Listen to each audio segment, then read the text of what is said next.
Hello students, आज हम लोग दो चर वाले रैखिक समीकरण एक्सरसाइज 3 क्लास 10th का ये है, लेक्चर नंबर ये 3 है। इससे पिछले क्लास में लेक्चर में हमने देखा था दो चर वाला रैखिक समीकरण होता क्या है, उसका ग्राफ वगैरह हमने देखा था और उसका सॉल्यूशन कितना होता है ना, तो हमने डिस्कस किया था। और आज हम इसमें एक और हमने देखा था कि इसमें जो दो चर वाले जो रैखिक समीकरण होते हैं उसका ज्योमेट्रिकल मीनिंग क्या है, मतलब उसका ज्यामितीय अर्थ क्या होता है। तो उसी को आगे बढ़ाते हुए एक और हम एग्जांपल लेते हैं और समझते हैं इसमें। तो हमने पिछले लेक्चर में बताया था कि दो चर वाले रैखिक समीकरण का जो भी हम लोग सॉल्यूशन उसका लेते हैं तो उसका जो ग्राफ हमने ड्रॉ किया था, तो हमने ये देखा था कि पहला में कि मतलब वो 3 केस उसमें आया था। पहला केस था उसमें वो दो रेखा जो आपस में वो जब उसका हम ग्राफ ड्रॉ कर रहे थे तो क्या हो रहा था, प्रतिच्छेद कर रहा था, इंटरसेक्ट कर रहा था, एक जगह पर कट कर रहा था। जिस बिंदु पे वो कट करता था उसी का उस बिंदु से हम लोग एक्स अक्ष पे लंब डालते थे, फिर वाई अक्ष पे लंब डालते थे, तो वो उसका हमको एक्स और वाई का कोऑर्डिनेट मिलता था जो उसका सॉल्यूशन होता था ना, सॉल्यूशन। आज हम लोग एक सेकेंड केस लेते हैं और इसमें हम लोग देखेंगे कि इसमें ये पैरेलल हो जाता है और एक थर्ड केस आएगा जिसमें वो एक दूसरे पे कोलिनियर हो जाएगा, संपाती हो जाएगा। तो इन केसों में हम लोग सब पहले ग्राफ ड्रॉ करेंगे और समझते हैं। तो हमने एक एग्जांपल लिया है यहाँ पे x + y, तो ये टॉपिक वही रहेगा। इसका ज्यामितीय अर्थ, दो चर वाले रैखिक समीकरण युग्म का जो हल है, जो सॉल्यूशन है, उसका ज्योमेट्रिकल मीनिंग क्या कहता है, उसी का एग्जाम्पल ये ले रहे हैं। तो ये दूसरा एग्जाम्पल ये आप हो गया। जैसे हमने एक इक्वेशन लिया x + y = 2, तो y का मान कितना होगा, 2 - x हो जाएगा। और दूसरा हमने इक्वेशन यहाँ पे लिया 2x + 2y = 6, तो यहाँ पे 2y का मान निकालेंगे तो ये 2x उधर चला जाएगा और y का मान निकालेंगे तो 2 इधर गुना में है, 2 जाके भाग में हो जाएगा।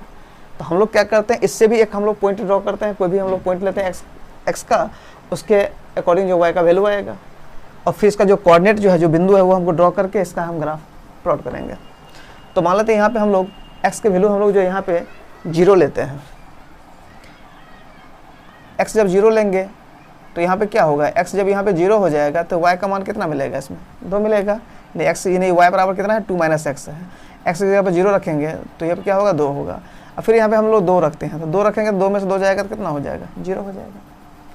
और भी हम लोग वैल्यू इसमें ले सकते हैं, 3 भी ले सकते हैं, 4 भी ले सकते हैं, -1 -2 -3 कोई भी हम लोग वैल्यू ले सकते हैं, है ना, ग्राफ ड्रॉ करने के लिए। अब इसका कोऑर्डिनेट क्या हो जाएगा, इसका जो कोऑर्डिनेट जो होगा क्या होगा, x में 0 और y में 2, एक बिंदु बन जाएगा। मान लो उसका हमने नाम a रख लिया, इसका बन जाएगा 2 और 0, इसको हमने b कोऑर्डिनेट हमने रख लिया है उसको ड्रॉ करने में। सिमिलरली इसी तरह से इसमें जो है हम लोग इसका भी एक तरह से ड्रॉ करते हैं। तो इसमें भी हम लोग क्या करते हैं, अपने हिसाब से x का मान हम लोग जैसे कि यहाँ पे 0 ले लेते हैं, तो 0 रखेंगे तो क्या होगा, ये वाला पूरे टर्म खत्म हो जाएगा, तो 6/2 मिलेगा। तो 6/2 यानी कि 6/2 मतलब कि कितना, 3। x का मान 0 रखेंगे तो ये पूरे खत्म हो जाएगा, 6/2 बचेगा, यानी 6/2 बोले तो 3।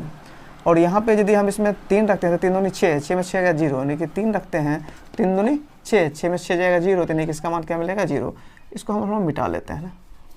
तो इसका जो कोऑर्डिनेट जो अपने को बनेगा क्या मिलेगा, 0 और 3 बनेगा। इसको हम लोग c नाम ले लेते हैं और इसका बनेगा 3 और 0, इसको हम d मान लेते हैं ना। तो ये d कोऑर्डिनेट इसका हो गया।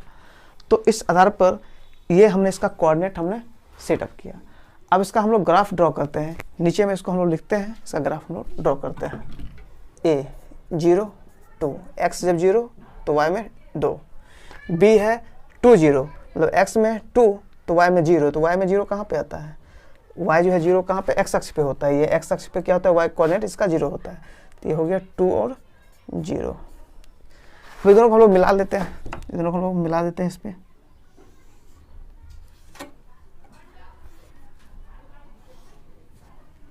इसको हम लोग इसको मिला देते हैं। तो ये जो है इस थोड़ा पैरेलल पूरे एकदम स्ट्रेट लाइन में ही जाएगा, थोड़ा टेढ़ा मेढ़ा नहीं होना चाहिए इस पे, पूरा एकदम जो है ये स्ट्रेट लाइन ही होगा।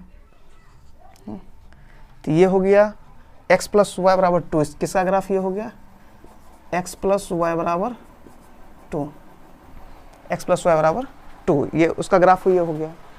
अब हम लोग जो है इसका जो है ग्राफ ड्रॉ करते हैं। इसमें क्या था, c का है 0 3, तो x में 0 तो y में 3, ये हो गया c यानी 0 और 3, डी में है 3 0, तो एक्स में 3, वाई कोऑर्डिनेट इसका 0, तो ये हो गया 3 और 0 इसका डी कोऑर्डिनेट। अब इस दोनों को हम लोग क्या करते हैं, इसको मिला देते हैं, ये भी इस तरह से चला जाएगा, इसमें ये चला जाएगा। तो ये जो है आपका ग्राफ हो गया 2x + 2y = 6 का हो गया। और ये ग्राफ को हम लोग क्या देख रहे हैं, ये दोनों क्या हो रहा है, पैरेलल हो जा रहा है। ये थोड़ा सा इसको हम लोग सही से ड्रॉ करेंगे तो ये पूरा पैरेलल हो जाएगा, कहीं भी टेढ़ा मेढ़ा नहीं होगा, पूरा एक स्ट्रेट लाइन का ही रहेगा। और ये पूरा एक पैरेलल हो जा रहा है, यानी कि यहाँ पे जो है क्या मिला हमको, इस ग्राफ में हमको क्या मिला, ये कैसा ग्राफ है, समांतर हो गया। और जब समांतर होगा तो उसमें नो सॉल्यूशन, यानी कोई हल नहीं होगा, कोई हल नहीं। ये जो है ग्राफ कैसा हो गया, पैरेलल हो गया ना, ये पैरेलल हो गया ग्राफ। पैरेलल हो जाएगा तो उस केस में क्या होगा, इसका कोई भी सॉल्यूशन नहीं मिलेगा। तो हमने देखा ये सेकंड केस में कि एक यहाँ पे कोई इंटरसेक्ट नहीं कर रहा है, कहीं पे प्रतिच्छेद नहीं कर रहा है, और ये कि पैरेलल हो गया। तो ये था सेकंड केस था इसमें, जिसमें इसका जो है ग्राफ हमने देखा। एक थर्ड केस जिसमें कि दो चर वाले रैखिक समीकरण का जो सॉल्यूशन होता है, उसका ज्योमेट्रिकल मीनिंग, उसका ज्यामितीय अर्थ क्या होता है, उसको हम लोग ग्राफ बनाकर समझने का प्रयास करते हैं। तो लेते हैं एग्जांपल, x + y = 2 पहला इक्वेशन था, तो इसमें y का मान निकालेंगे 2 - x होगा, है ना। अब इसमें इसको, और ये सेकेंड इक्वेशन अपना ये है, सेकेंड इक्वेशन जो है अपना 2x + 2y = 4 है, जहाँ पे 2y बराबर कितना हो जाएगा, 4 - 2x हो जाएगा, और y बराबर निकालना चाहें तो 4 - 2x/2 हो जाएगा। तो यहाँ पे पहला इक्वेशन हम लोग फिर उसी तरह से x का मान हम लोग यहाँ पे पहले 0 पुट कर रहे हैं, तो 0 लेंगे तो क्या हो जाएगा, ये 2 हो जाएगा। फिर 2 रखेंगे तो 2 पे से 2 हो जाएगा तो 0 हो जाएगा। इसका कोऑर्डिनेट जो है, जो पॉइंट जो बनेगा कैसा बनेगा, x 0 y 2, यानी कि 0 2 बनेगा। इसका b जो कोऑर्डिनेट बनेगा कैसा बनेगा, 2 0, यानी x पहले लिखते हैं और y बाद में लेते हैं। फिर इसी तरह से हम लोग सेकेंड इक्वेशन में हम लोग देखते हैं y का मान कितना है, 4 - 2x/2। तो इसको भी हम लोग अपने मर्जी से कोई भी वैल्यू ले सकते हैं। जैसे हमने 0 यहाँ पे रखा, तो 0 रखेंगे तो ये पूरे टर्म गायब हो जाएगा, तो 4/2 यानी कि कितना मिलेगा, 4/2 यानी कि 2, है ना। इसको हम लोग मिला देते हैं। x का मान 1 रखेंगे तो कितना होगा, 2 एकम 2, 4 में 2 गया 2, 2 2 कट जाएगा, इसका मान 1 मिलेगा। यानी x का मान 1 रखेंगे तो 4 - 2 × 1/2 हो जाएगा, तो 4 - 2/2 यानी कि 2/2, यानी कट के कितना मिलेगा, 1 मिलेगा। तो इस 1 को हमने यहाँ वैल्यू रखा। जब x का मान हमने 1 रखा तो उस केस में y का मान कितना, 1 आया था। तो ये c कोऑर्डिनेट अपना हो जाएगा, इसका जो पॉइंट हो जाएगा कैसा, 0 और 2 हो जाएगा, और d जो कोऑर्डिनेट होगा वो 1 और 1 होगा ना। और भी हम लोग कोई भी वैल्यू ले सकते हैं, है ना। अब इसका जो है हम लोग नीचे ग्राफ ड्रॉ करेंगे। अब नीचे हम इसका ग्राफ ड्रॉ कर रहे हैं, x 0 तो y 2, मतलब यहाँ पे हो गया ये a हो गया कितना, 0 और 2, b का है 2 और 0, b का है 2 और 0, x 2 तो y 0, मतलब ये हो जाएगा b कोऑर्डिनेट हो गया 2 और 0 हो गया। इसको हम लोग मिला लेते हैं।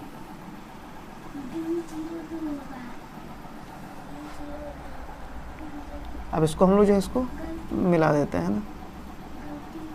तो ये जो है a कोऑर्डिनेट कितना हो गया, 0 2, b कोऑर्डिनेट हो गया 2 0।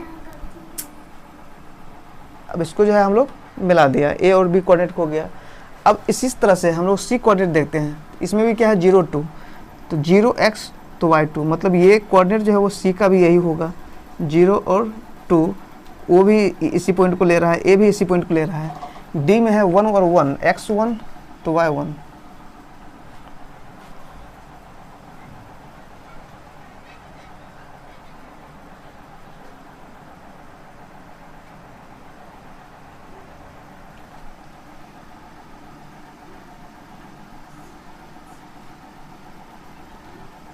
ये कोऑर्डिनेट हो जाएगा, d का हो जाएगा 1 1।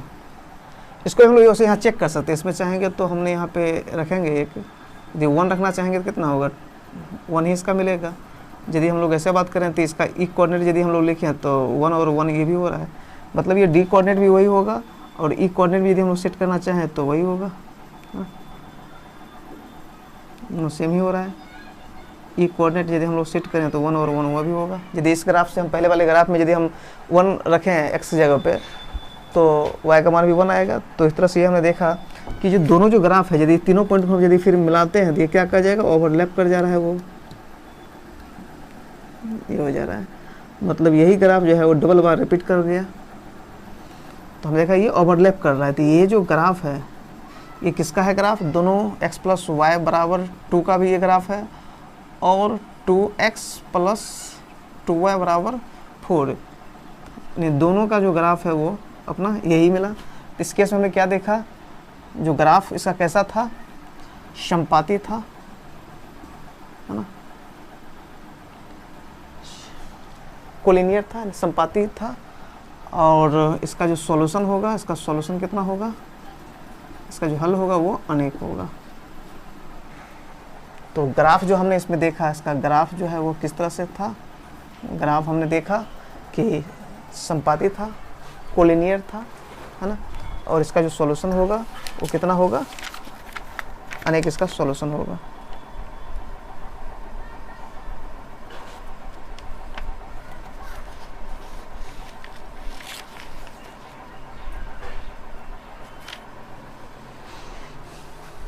तो ये समीकरण दो चर वाले रैखिक समीकरण का हमने ग्राफ ड्रॉ किया और हम देख रहे हैं कि दोनों ही जो समीकरण था, दोनों ही जो इक्वेशन थे, दोनों का सेम ही ग्राफ आ रहा है, यानी कि आइडेंटिकल है, ये दोनों समान है ना।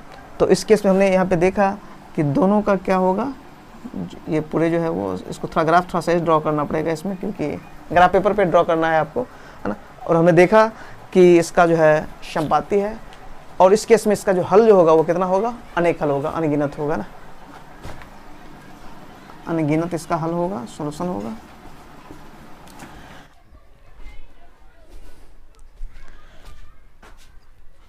इस लेक्चर 3 में हम लोग अब देखेंगे इधर कि ये रैखिक समीकरण युग्म है।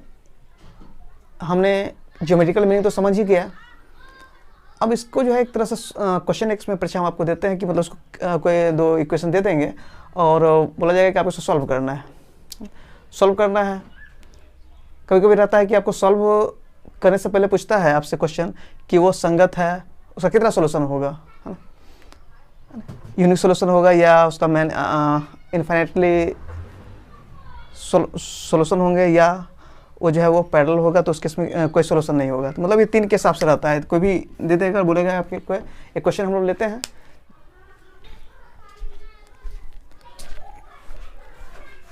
इस एग्जांपल के माध्यम से हम इसमें ये चेक करने के लिए आपको देगा कि अद्वितीय हल है, जांच करना है आपको, या अनगिनत हल है या कोई हल नहीं है, वो हम कैसे चेक करेंगे। तो इस टाइप का एक क्वेश्चन रहेगा, तो उसको हम लोग पहले टाइप फर्स्ट इसको हम लोग क्वेश्चन को हम थोड़ा सा देख लेते हैं।